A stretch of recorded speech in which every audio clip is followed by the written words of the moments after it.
Okay, so you want to own a theme park. Buy a big piece of land, fill it with roller coasters and funnel cake stands, and watch 3 million visitors a year walk through the gate at $80 each.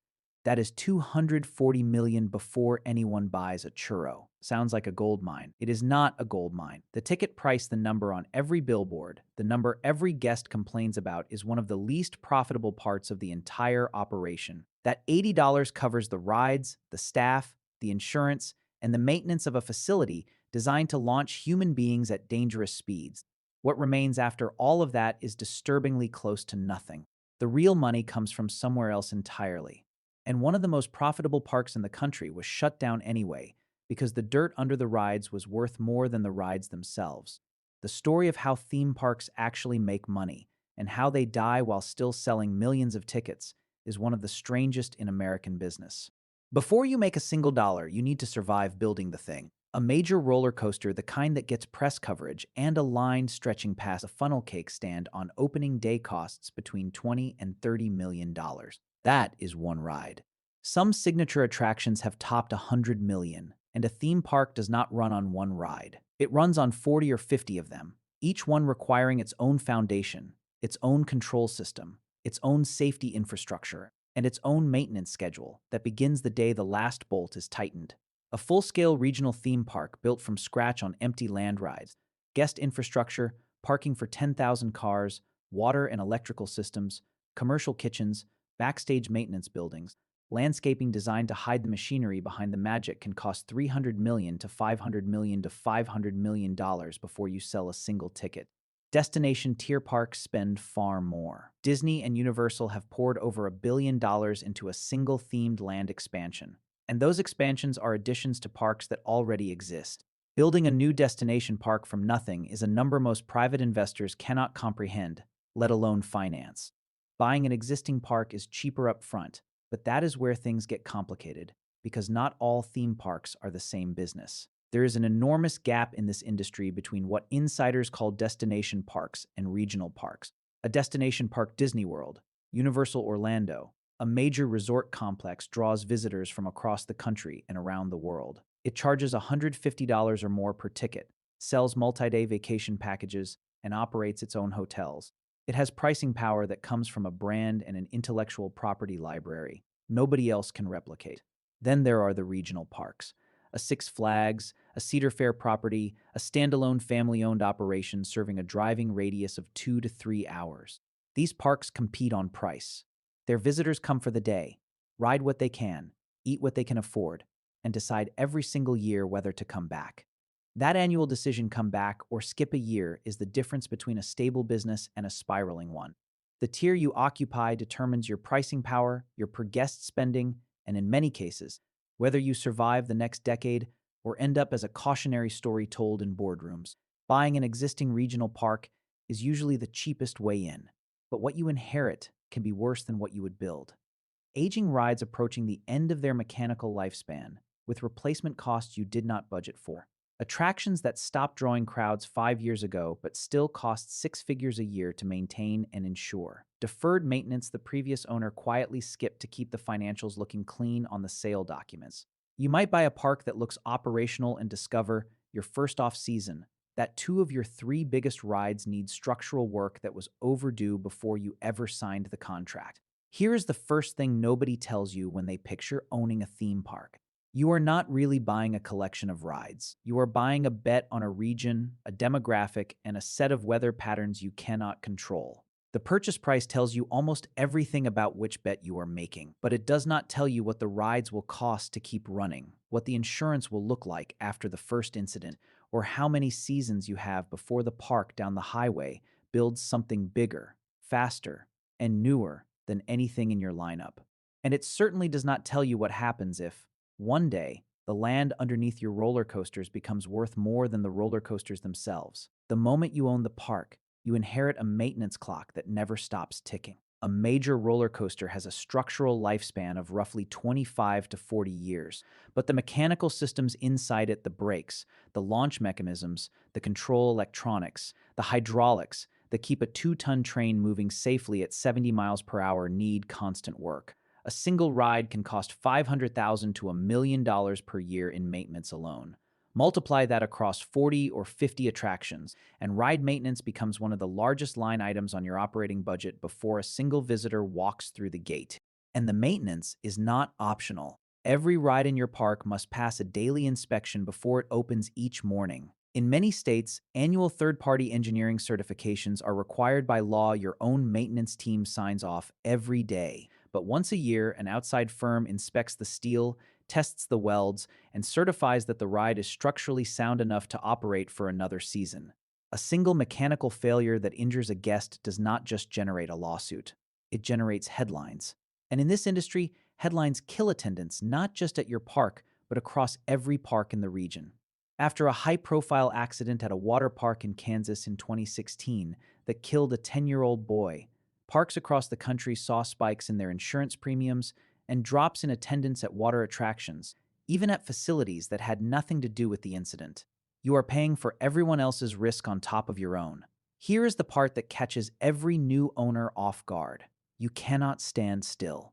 A theme park must add a significant new attraction every 2 to 3 years just to maintain current attendance levels, not grow them. Your visitors have already ridden everything.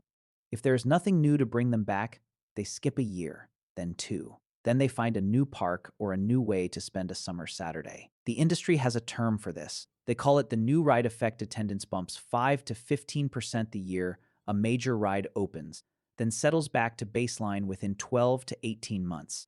The bump is real. It is also temporary. And the $20 to $30 million you spent to produce it is very, very permanent. You are running on a treadmill, and every year the treadmill speeds up. This is exactly the dynamic that drove Six Flags, the largest regional theme park chain in North America, to accumulate more than $2 billion in debt by the mid-2000s. Through the late 1990s and early 2000s, the company went on one of the most aggressive acquisition and construction campaigns in theme park history, buying regional parks across the continent, building flagship rides at every property, financing each new investment before the revenue from the last one had fully materialized. Every park in the chain was quietly funding that growing corporate debt through its ticket sales, its churro margins, its parking fees. The debt was not the kind that stays neatly on a balance sheet. It was the kind that forces decisions no one wants to make. And the first decision it forces is rarely which ride to build next. It is which park to sacrifice. The arms race that was supposed to grow the business became the weight that threatened to collapse it. The rides pull people in. The debt from building them pushes you toward choices that cannot be undone. And the park that gets sacrificed is not always the one performing worst. Sometimes it is the one sitting on the most valuable piece of dirt. To understand why that level of debt was so dangerous, you need to understand how the money actually comes in, because the answer is not what most people expect. Start with the obvious: ticket revenue. A regional park selling 3 million tickets at $80 each brings in roughly $240 million per year in gate revenue alone. That sounds like more than enough to cover the bills. It is not enough. After you subtract ride maintenance, staffing for thousands of seasonal workers, insurance premiums that can run into the tens of millions, utilities for a facility that spans over 100 acres, marketing costs to stay competitive, property taxes on land that local governments assess at commercial rates, debt service on whatever you borrowed to build or buy the place, and the cost of whatever new ride you are constructing this season. Ticket revenue at many regional parks barely covers operating expenses. At some parks, it does not cover them at all. The ticket gets people through the gate. It does not by itself keep the park alive. Here is where the real business begins. The money that actually keeps the park alive is what happens after the turnstile clicks. Food and beverage is where the margins live. A bottle of water that costs the park roughly 15 cents sells for $5. A turkey leg that costs $1.50 to prepare sells for $16. A funnel cake that costs 80 cents to make sells for $12. Food and beverage margins at a well-run theme park typically run between 70 and 85% numbers that would make a restaurant owner weep. No ride in the park comes close to generating that kind of return on investment.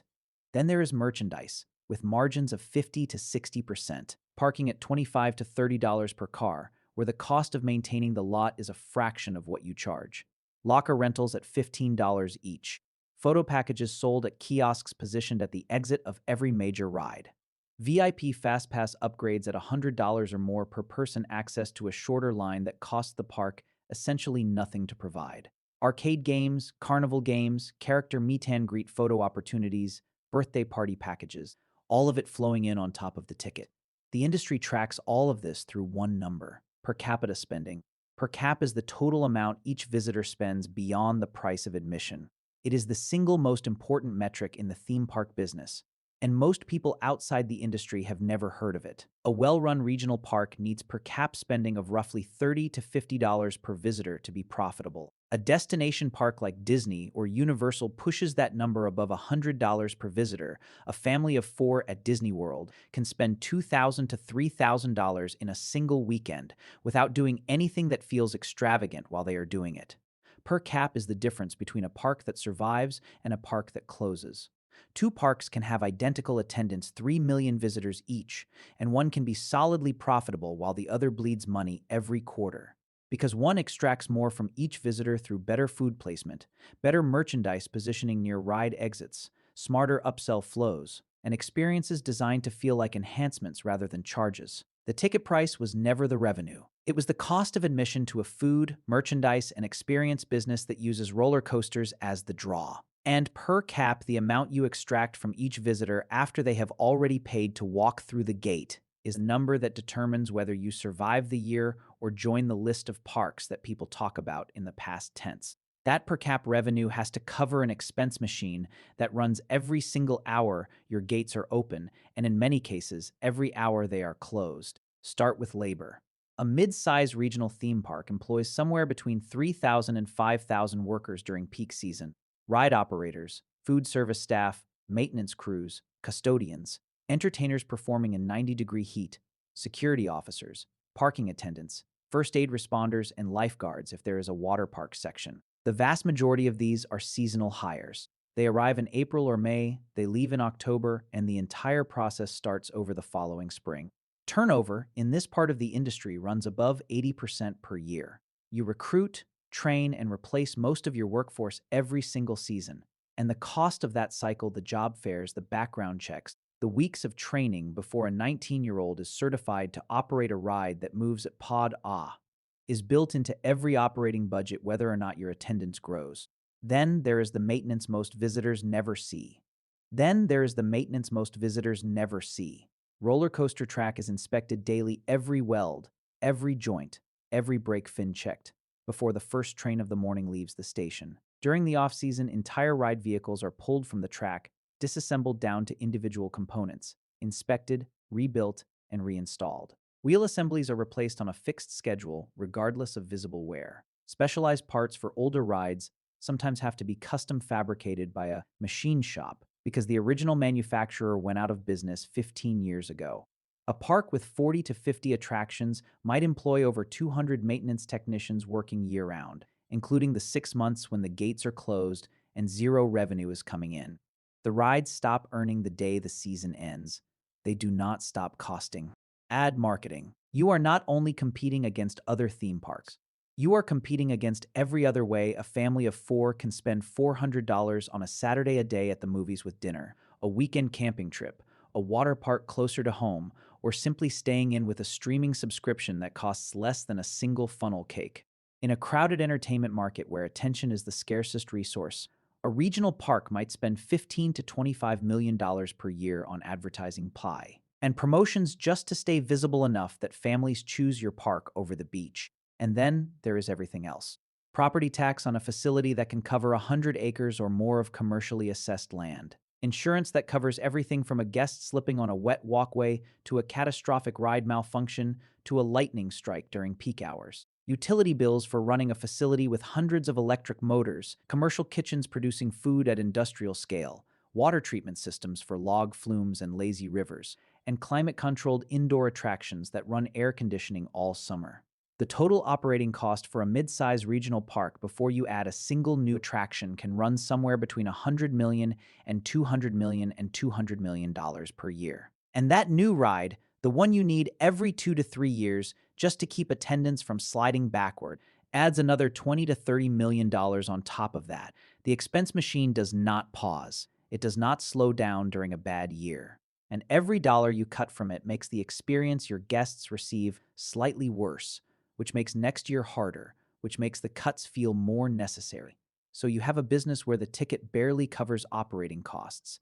The real profit comes from food and merchandise margins, and the total expenses run over $100 million per year, rain or shine. Now imagine making all of that revenue in roughly 100 to 150 operating days. Most regional theme parks in the United States operate seasonally, opening in late April or May, closing in October or early November. That gives you roughly 100 to 150 operating days to generate an entire year's worth of revenue. Your mortgage does not pause in December. Your insurance premiums do not wait until spring. Property taxes, loan payments, the salaries of the year-round maintenance staff who keep your rides from rusting and your coaster track from weakening through the winter, all of it runs for 12 months. The revenue runs for 5, maybe 6 if you push it. And those operating days are not created equal. The bulk of your annual revenue is concentrated into roughly 10 to 12 peak weekends: Memorial Day, 4th of July, the weeks when schools let out across your region, Labor Day weekend, and whatever other local holidays draw families outdoors. Those are the days when your parking lot fills by 10 in the morning, your food stands run through their entire prep inventory by mid-afternoon, and your per capita numbers look like the projections you showed the bank. Everything else, the rainy Tuesdays, the overcast Thursdays, the quiet weeks in early May, before the school year ends, generates a fraction of what a single good Saturday produces. A single rainy Saturday during peak season can cost a regional park $500,000 or more in lost gate revenue and per capita spending combined. 2 rainy weekends in July can erase an entire month's profit margin. 3 bad weekends in a row can turn a projected profitable season into a loss. You cannot reschedule. You cannot run a promotion powerful enough to make up for the families who looked at the weather forecast Saturday morning and went to the movies instead. The weather does not negotiate. Year-round parks in warm climates avoid the seasonal squeeze, but they face a different version of the same problem. Attendance during off-peak months January, February, the dead weeks after New Year's, can drop 40 to 60% below summer levels. The park still runs at near full operating cost because the rides still need operators, the kitchens still need staff, and security still patrols the full perimeter. The cost per visitor on a slow Tuesday in February can be triple what it costs on a packed Saturday in July. Being open year-round does not solve the problem. It reframes it. Instead of cramming a year of revenue into 5 months, you spread thin revenue across 12 months of fixed expenses and hope the summer peaks carry the winter valleys on their shoulders. This is why theme park revenue is among the most volatile in the entertainment industry. A recession that makes families think twice about spending $400 on a Saturday. A spike in gas prices that quietly shrinks your effective driving radius by 30 minutes in every direction, cutting off the edge of your market. A hurricane season that cancels 3 consecutive peak weekends. A competing park that opens 90 minutes away, in the path of families who used to drive past that exit to reach you. Any one of these external shocks can push a borderline park from profitable to unprofitable in a single season. And once attendance drops below a certain floor, what follows is the most dangerous cycle in the entire industry. The revenue window is narrow, the cost window never closes, and the distance between a good year and a catastrophic one can be as thin as 3 bad weekends and a competitor's grand opening. When attendance drops 10% at a theme park, revenue drops by more than 10%. This is the part most people outside the industry never understand until they are living it. The relationship between attendance and revenue is not linear. Visitors who come during a down year are more budget conscious than the ones who came during a good year. They pack their own sandwiches instead of buying $14 churros. They share one locker instead of renting 2. They buy one souvenir t-shirt for the youngest child instead of 3 for the whole family. They look at the VIP Fast Pass price and decide the regular line is fine. Gate revenue drops and in-park spending per visitor drops at the same time, which means total revenue can fall 15 or 20% on a 10% attendance decline. Per cap and attendance move in the same direction, and when both of them point down, the financial math turns brutal. So you cut. You reduce the show schedule from 5 performances a day to 3. You close the 2 rides that need the most expensive repairs instead of fixing them. You cut the entertainment budget, the stilt walkers, the costumed characters, the live bands near the food court. You reduce operating hours by an hour on weekdays, which means fewer rides cycled, fewer food orders processed, fewer gift shop transactions. Each individual decision saves real money. Each one also makes the experience slightly worse for the visitors who did show up and paid full price. Those visitors notice. Maybe not consciously, they do not read your budget memos, but they feel it. The park feels quieter. The lines are shorter, which sounds like a good thing until you realize shorter lines mean fewer people chose to come. The show that used to run every hour now runs twice a day. The log flume has been temporarily closed for 2 consecutive seasons. The flower beds near the entrance look sparse. The bathrooms are cleaned less frequently. None of it is dramatic. All of it accumulates. Word travels. Season pass renewal rates start dropping 3, 5, 8% per year. Trip planning websites and review sites reflect the shift, not what it used to be. Park felt empty. Rides were closed. Families who visited every year start going every other year. Families who went every other year try the newer park down the highway instead. The next year, attendance drops again, so you cut again. Fewer shows, fewer seasonal hires, less landscaping, deferred maintenance on rides that will need the work eventually, but not this quarter. The park starts to feel tired. And a tired park is a dying park because the only thing that reverses the spiral is a major new investment, a flagship ride that gives families a reason to come back. And that investment requires exactly the kind of capital that the declining revenue has stripped away. You need money to stop the bleeding. The bleeding is what took the money. This is the cycle that pushed dozens of American theme parks into closure or bankruptcy over the past 3 decades. But the most counterintuitive version of this story is not the parks that slowly spiraled into empty lots and rusted track.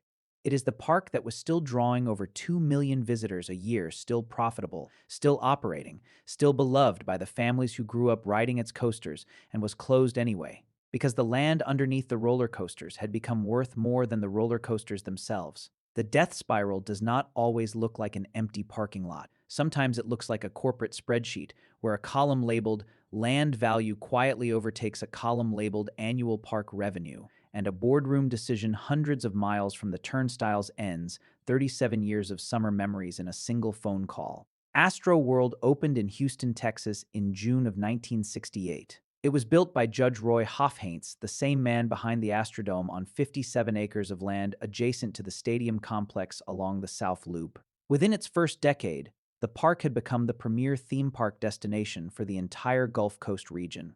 Dozens of rides, a sprawling water park, a concert amphitheater that hosted major touring acts throughout the summer.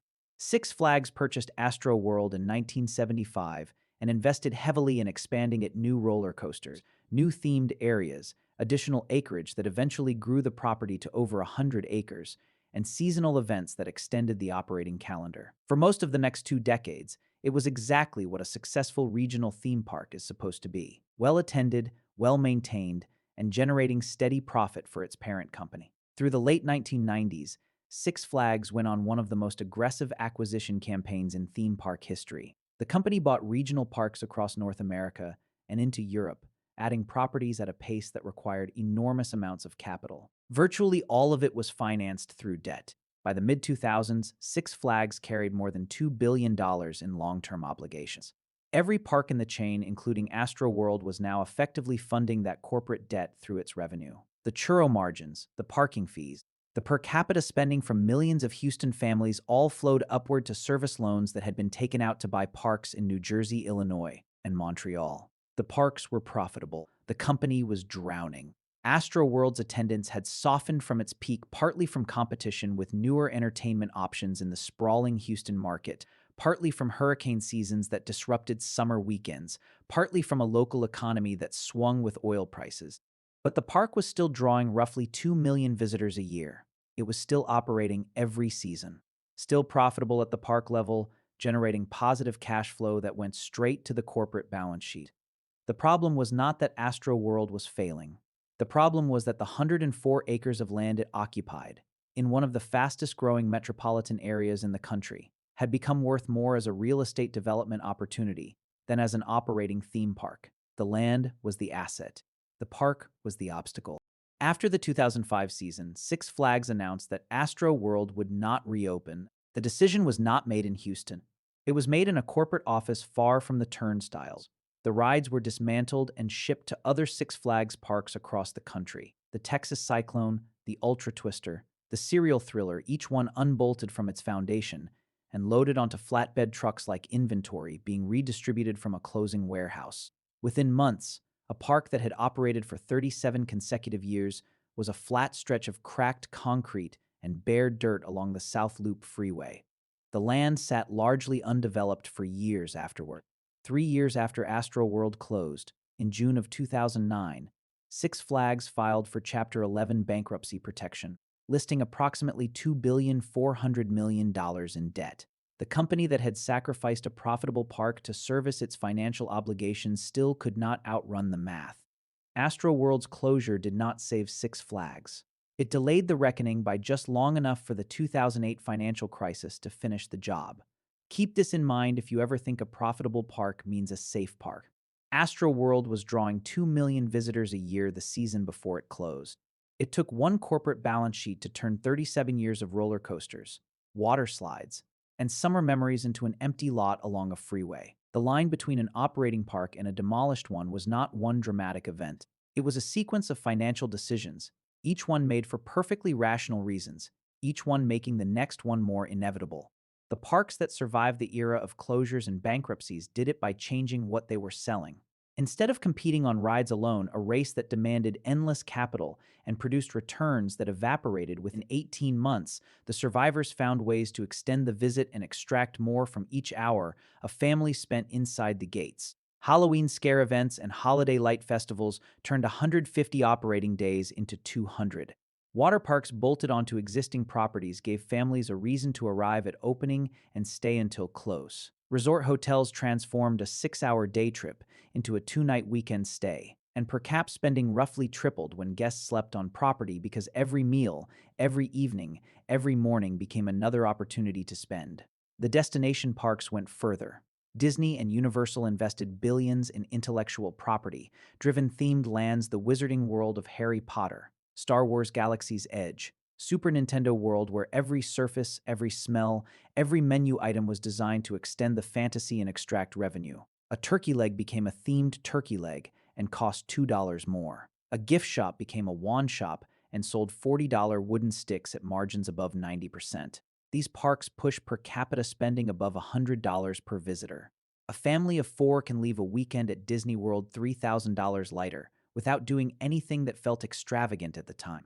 The gap between destination parks and regional parks widened into a canyon that no number of new roller coasters could bridge. The regional parks that survived took the opposite approach. They traded ticket price for frequency. Season passes priced at 3 to 4 times the cost of a single-day ticket guaranteed that a pass holder would return 5, 6, 8 times per season instead of once.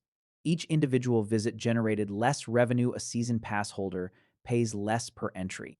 But they buy lunch every visit, rent a locker every visit, stop at the gift shop every visit. Across a full season, a loyal pass holder can generate more total per cap spending than a one-time visitor ever would. The model works, but only if the park gives those pass holders a reason to keep renewing, which brings the arms race full circle. So does owning a theme park actually work as a business?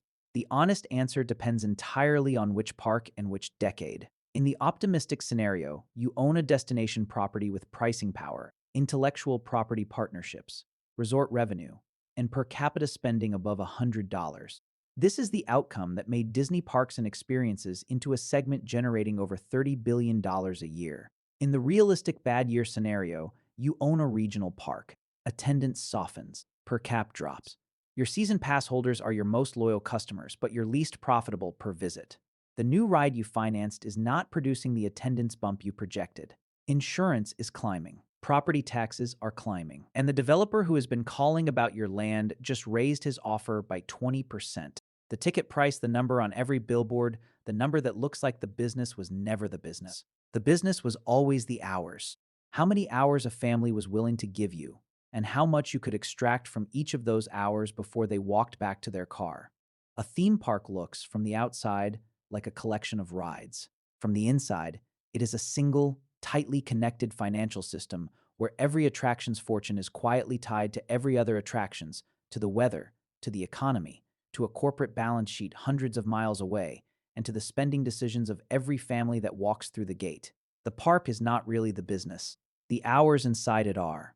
If you enjoyed this breakdown, like the video and comment where are you watching from. Subscribe for more.